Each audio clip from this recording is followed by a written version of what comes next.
আসসালামু আলাইকুম।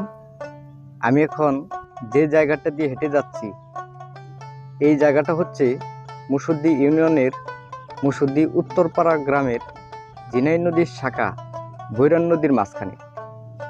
আমাদের মুসদ্দি ইউনিয়নে এখনও বাঁশের সাঁকো আছে, তাও আবার ভাঙ্গাচোরা। এই সাঁকো দিয়ে যাওয়ার কোনো ব্যবস্থা নাই। যদিও বর্তমান শুষ্ক মৌসুম চলছে, নদীতে এখন পানি নেই, নদীর মধ্য দিয়েই চলাচল করতে হয় এই দুই অঞ্চলের মানুষের।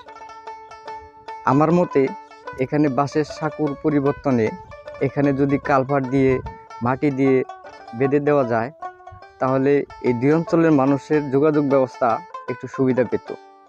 আমার ব্যক্তিগত মতামত এটা আর কি। তো আপনাদের কার কি মতামত একটু কমেন্টে জানাইবেন। যদি ভুল কিছু বলে থাকি তাহলে ক্ষমা দৃষ্টিতে দেখবেন। সকলকে ধন্যবাদ। আল্লাহ হাফেজ।